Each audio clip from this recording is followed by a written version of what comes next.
Hi welcome to my channel. ನಾನು ನಿಮ್ಮ ಸೌಮ್ಯ ವಿನಯ್. ನಾನು ಶಿವನ ದೇವಸ್ಥಾನಕ್ಕೆ ಹೋಗೋಣ ಅಂತ ಹೇಳ್ಬಿಟ್ಟು ಹೊರಟೆ. ಸೊ ಎಲ್ಲ ಕಡೆ ತುಂಬ ರಶ್ ಇರುತ್ತೆ ಅಂತ ಅಂದ್ಕೊಂಡು ಸುಮ್ಮನೆ ಅದೇ. ಆಮೇಲೆ ಸದಾಶಿವನಗರದಲ್ಲಿ ಒಂದು ದೇವಸ್ಥಾನ ಇದೆ, ಶಿವನ ದೇವಸ್ಥಾನ, ತುಂಬ ಹಳೆ ಕಾಲದ್ದು. ಇದು ರಾಣಿ ಬಂದಿದ್ದು ಜಾಗ ಅಂತ ಅವಾಗಿಂದ ಇದರಲ್ಲಿ. ಸೊ ದೇವಸ್ಥಾನ ಇದೆ. ಇಲ್ಲಿ ಏನು ವಿಶೇಷತೆ ಅಂತ ಅಂದರೆ, ಯಾರೇ ಸೆಲೆಬ್ರಿಟೀಸ್ ಬರಲಿ ಇಲ್ಲ ನಾರ್ಮಲ್ ಜನ ಯಾರೇ ಬಂದರೂ ಒಂದೇ ಪೂಜೆ. ಅಂದರೆ ನಿಮಗೆ ಸೆಲೆಬ್ರಿಟೀಸ್ಗೆ ಹೆಂಗೆ ಮಾಡ್ತಾರೋ ನಾರ್ಮಲ್ ಜನಕ್ಕೂ ಹಾಗೆ ಮಾಡ್ತಾರೆ. ತುಂಬ ಚೆನ್ನಾಗಿ ಪೂಜೆ ಮಾಡುತ್ತಾರೆ. ಬಟ್ ನಂಗೆ ಅದು ತುಂಬ ಇಷ್ಟ ಆಯಿತು. ಮತ್ತು ದೇವರು ನಿಜವಾಗ್ಲೂ ಒಂಥರ ಎಷ್ಟು ಪಾಸಿಟಿವ್ ವೈಬ್ಸ್ ಇದೆ ಅಂದರೆ ಅಷ್ಟು ಚೆನ್ನಾಗಿದೆ. ಇದು ಬಂದು ಈ ಜಾಗ ಯಾವುದಂದರೆ ಪೂರ್ಣ ಪ್ರಜ್ಞಾ ಸ್ಕೂಲ್ ಇದೆ ಸದಾಶಿವನಗರದಲ್ಲಿ.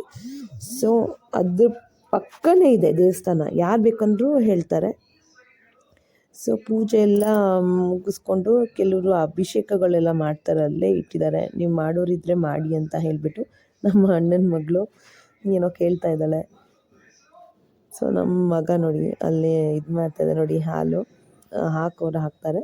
ಸೊ ನಾವು ಒಂದು ಸುತ್ತು ಬರೋಣ ಅಂತ ಹೇಳ್ಬಿಟ್ಟು ಹೊರಟ್ವಿ. ಚಿಕ್ಕವನು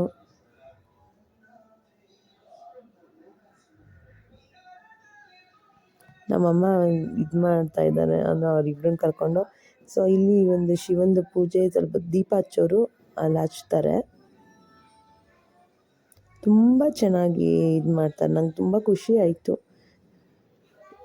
ಬಟ್ ದೇವಸ್ಥಾನದಲ್ಲಿ ಟಿಕೆಟು ಅದು ಇದು ಅಂತಾರಲ್ಲ, ಇಲ್ಲಿ ಎಂಥದ್ದು ಇಲ್ಲ. ಒಂದು ಸಲ ವಿಸಿಟ್ ಮಾಡಿ. ಆಮೇಲೆ ಬಸವಣ್ಣ ಇತ್ತು, ಬಾಳೆಹಣ್ಣು ಕೊಡಬೇಕು ಅಂತ ನಮ್ಮಮ್ಮ ಅಂದರು. ಸೊ ನನ್ನ ಮಗ ಬಾಳೆಹಣ್ಣು ಬೇಕು ಅಂತ ಹೇಳ್ತಾವನೆ. ಸೊ ತುಂಬ ಖುಷಿ ಆಯಿತು.